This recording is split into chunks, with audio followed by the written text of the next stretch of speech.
debate entre os candidatos à presidência da República neste segundo turno. Um encontro realizado por um pool que reúne o Grupo Bandeirantes, a TV Cultura, Folha de São Paulo e o portal UOL. O programa é exibido também no Band News TV e nas rádios Bandeirantes e Band News FM. Neste bloco, jornalistas das empresas que integram o pool fazem as perguntas para os candidatos.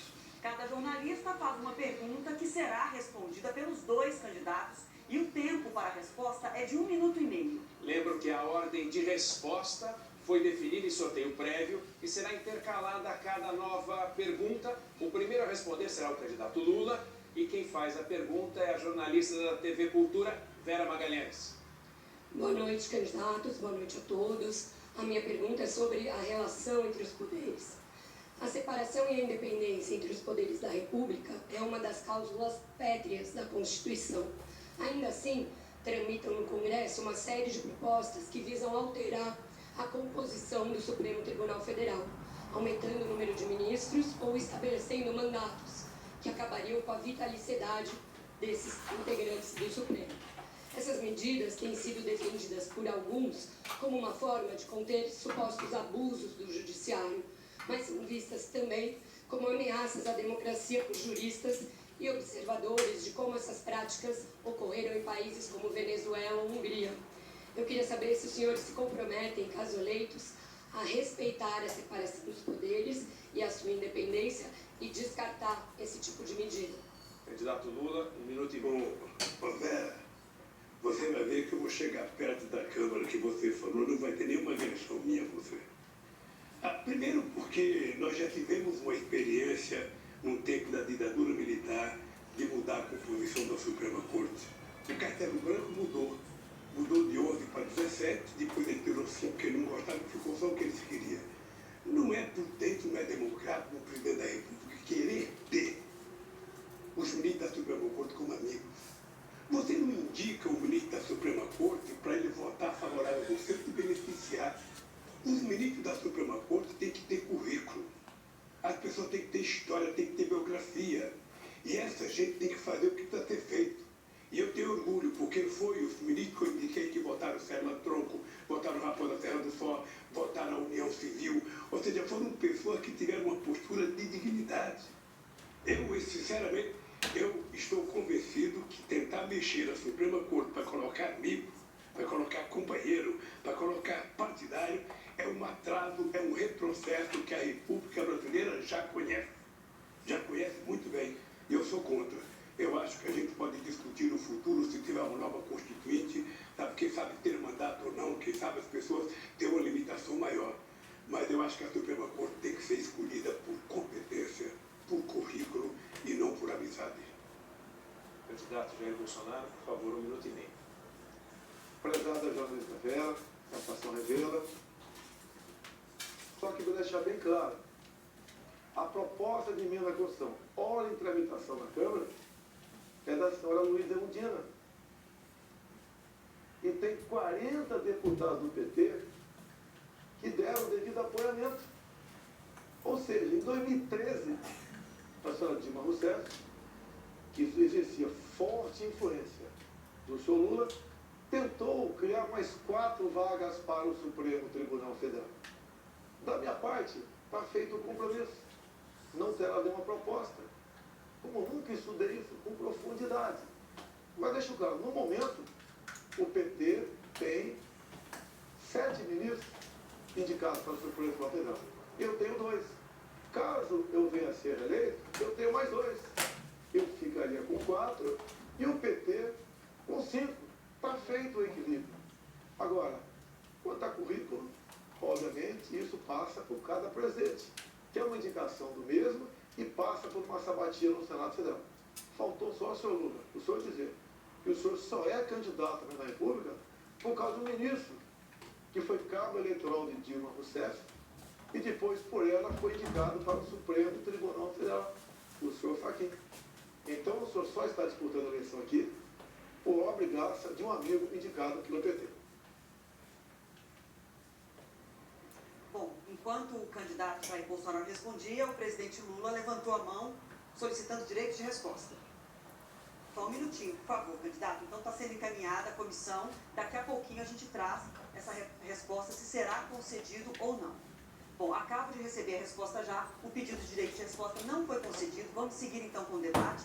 A próxima pergunta a ser respondida primeiro pelo candidato Jair Bolsonaro. Quem faz é o jornalista do Grupo Bandeirantes, Rodolfo Schneider. Boa noite, Rodolfo. Boa noite aos candidatos. Os senhores têm sido muito cobrados e até criticados por não entrarem, aprofundarem tanto em alguns setores, colocando mais propostas e ideias. Então, eu queria falar um pouco sobre economia. No primeiro turno, aqui nesse debate, perguntei aos dois sobre os R$600. De onde virão os R$600 para o auxílio tão fundamental para milhões e milhões de brasileiros? De onde viria, já que não está na previsão? Estouraria o teto, tiraria de outros orçamentos? Isso não foi respondido pelos dois, é uma boa oportunidade. Mas queria pegar um outro ponto na questão da economia. Privatização. O presidente Jair Bolsonaro recentemente defendeu na questão de preços a privatização da Petrobras. Queria saber se continua defendendo, preços, e no caso também do presidente Lula, o que seria, o ex-presidente Lula, o que seria a sua política com a Petrobras e também política de preços. Boa noite. Obrigada, candidato Bolsonaro. 1 minuto e meio. Política de preços. A Covid, a pandemia, o fica em casa, uma guerra lá fora, explodiu o preço dos combustíveis no mundo todo. No Brasil não foi diferente. Mas nós tínhamos a obrigação de buscar uma alternativa. Fomos ao Parlamento, à Câmara e ao Senado. Foi apresentada uma proposta, um projeto muito debatido. No final, o Congresso votou e eu sancionei a redução do teto do ICMS para 17% no máximo. E eu, como presidente da República, abri mão de todos os impostos federais dos combustíveis. Deixo claro que essa proposta, todos os senadores do PT votaram contra, obviamente, no Senado Federal. Isso puxou o preço das coisas lá para baixo. Estamos no terceiro mês com deflação. Segundo a AGAS, do mês passado para agora, os produtos da cesta básica do supermercado caíram em média 20%. Temos hoje uma das gasolinas mais baratas do mundo. Trabalho de quem? Jair Bolsonaro e Congresso Nacional. O mundo todo, com alta nos combustíveis, alta inflação. E o Brasil, no caminho certo, com Paulo Guedes. Orgulho do nosso governo, a economia e o povo em primeiro lugar. Candidato Lula, 1 minuto e meio. Quando eu ouço o meu adversário falar, eu fico imaginando que mundo ele está. Primeiro porque esse país hoje só refina 80% da gasolina que usa. A gente refinava 100%, a gente refinava tudo que a gente consumia. Esse país parou de refinar, portanto, a gente tem hoje, com a privatização da BR, dizendo que a BR tinha monopólio, era preciso ter mais empresa concorrendo, queria baixar o preço. Aí vendeu-se a BR, privatizou, ou seja, vendeu-se a BR, e hoje nós temos 392 empresas importando gasolina dos Estados Unidos sem pagar imposto e com o preço dolarizado. Ora, na verdade, o preço não tem que ser dolarizado porque a gente faz a exploração em real, a gente paga o salário dos pessoal em real e a gente fazia as próprias plataformas e as fontes aqui, coisa que não faz mais. Eu acredito piamente que eu sou contra a privatização. Acho que privatizar a Petrobras é uma loucura. O governo dele acabou de privatizar os gasodutos e hoje a gente paga 3 bilhões de reais por ano de aluguel do gasoduto, para usar os gasodutos. Ou seja, em 10 anos já se consumiu o dinheiro que pegou e mesmo assim a gente vai continuar pagando 3 bilhões. Eu, sinceramente, acho que privatizar não é solução para nada. Quem pergunta agora é a jornalista da Folha de São Paulo, Patrícia Campos Melo. Boa noite. O tema da minha pergunta é relações entre os poderes. As fake news divulgadas por autoridades eleitas e altos funcionários do governo têm prejudicado a implementação de políticas públicas e o debate eleitoral se transformou em uma guerra suja. Há uma avalanche de mentiras sobre as urnas e o sistema eleitoral, sobre religião, sobre vacinas, sobre saúde pública. Candidato Bolsonaro, o senhor já teve inúmeras declarações falsas removidas da internet. Candidato Lula, sua campanha já teve declarações falsas removidas da internet. Os senhores se comprometem a propor uma lei específica para que o judiciário imponha penas para autoridades eleitas, presidente inclusive, e servidores que divulguem informações factualmente inverídicas que prejudiquem o bem-estar da população, como informações falsas sobre saúde e violência sexual, por exemplo. Sim ou não? Candidato Lula, 1 minuto e meio. Olha, o meu adversário teve 36 processos, sabe, tirando o programa dele de mentira. 36 fake news, a Suprema Corte tirou, o Tribunal Eleitoral tirou dele. Uma demonstração de que faz parte do cotidiano dele. A imprensa publica fartamente que há pelo menos 6 ou 7 mentiras por dia contadas, brinca de se contar mentira, levanta de madrugada, tem vontade, vai e conta uma mentira, faz uma live e conta uma mentira, sabe? Levanta até 1h da manhã para fazer live. Eu, sinceramente, acho, eu já participei de outras campanhas. Você sabe que eu já participei de campanha contra o Fernando Henrique Cardoso, contra o Collor, contra o Serra, e o nível era outro. Era um nível civilizado. Era um nível em que a verdade sempre prevalecia. A verdade sempre estava na ordem do dia. A gente debatia o futuro do país, a gente debatia economia, debatia trabalho, debatia salário, sabe? Por exemplo, sabe, nós temos 36 milhões de pessoas que vivem com salário mínimo e faz 4 anos que não se aumenta o salário mínimo nesse país. Eu acho que a campanha tem que ser regulada, a justiça tem que tomar decisão e toda vez que houver mentira, nós vamos entrar com um processo para tirar as coisas que são mentirosas.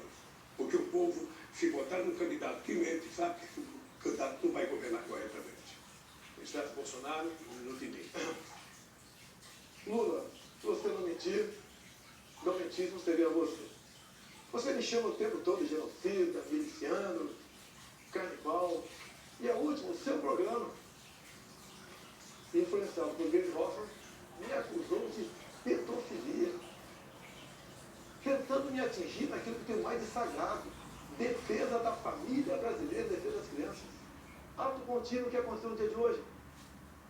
O senhor Alexandre de Moraes dá uma sentença contrário a essas fake news, essas mentiras, e diz a sentença aqui: a postagem realizada pela representada Glenn Hoffman, presidente do PT, em 15 de outubro agora, se descola da realidade, por meio de inverdades, fazendo uso de recortes, encadeamentos inexistentes de falas gravemente descontextualizadas do representante Jair Bolsonaro, com o intuito de induzir o eleitorado negativamente.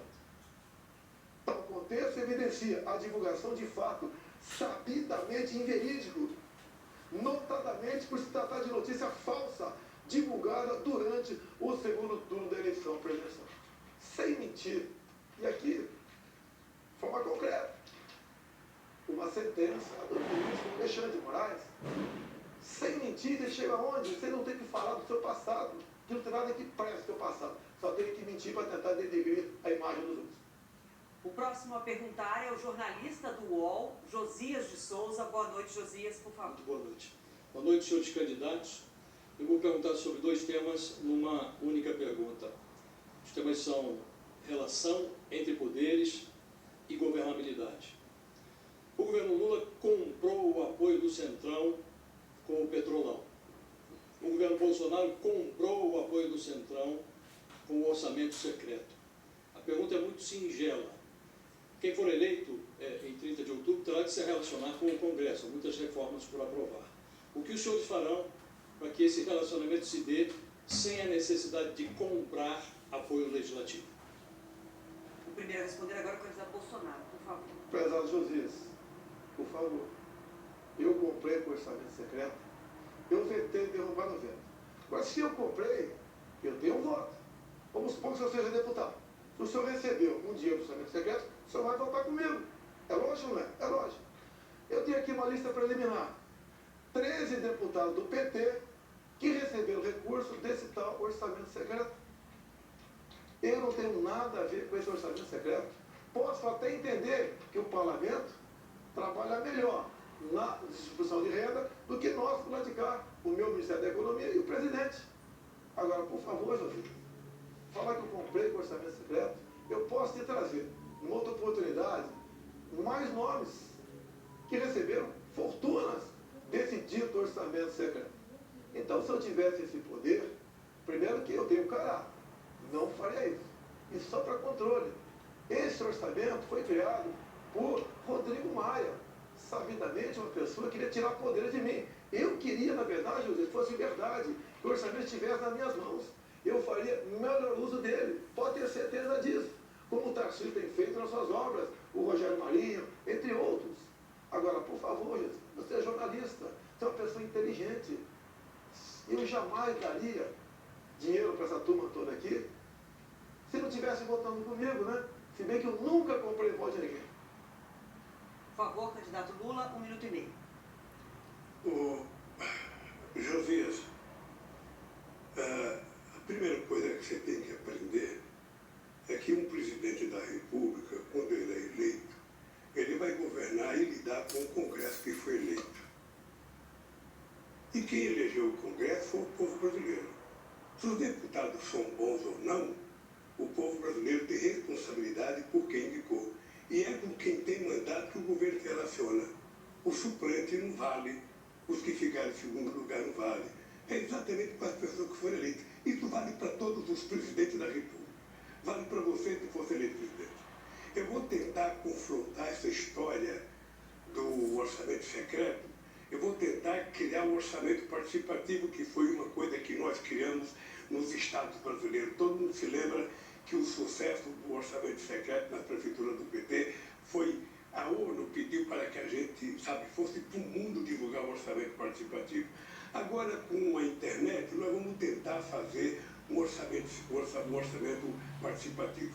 Nós vamos pegar o orçamento, o orçamento do ano que vem já está pronto. Eu vou ganhar as eleições, vou tomar posse, o orçamento está na conta. Eu não sei se eu vou mudar o orçamento ou não. Mas nós vamos pegar o orçamento e vamos mandar para o povo dar opinião, para saber o que ele quer efetivamente que seja feito, para ver se a gente consegue diminuir o poder de sequestro que o Centrão fez no presidente Bolsonaro. Obrigada, candidatos. E assim chegamos ao final de mais este bloco do debate histórico que reúne os dois candidatos à presidência no segundo turno, realizado aqui nos estúdios da Band, em São Paulo. Uma parceria do Grupo Bandeirantes com o UOL, TV Cultura e Folha de São Paulo. E eu aproveito para trazer uma informação para vocês de agora. Neste momento, o debate já bateu o recorde de maior live jornalística do YouTube da história. E depois do intervalo, um novo embate direto entre os candidatos. Eu e a Adriana Araújo nos despedimos, porque o próximo bloco terá a mediação de Leão Serva, da TV Cultura, e Fabíola Cidral, do UOL. Olho no voto, eleições 2022.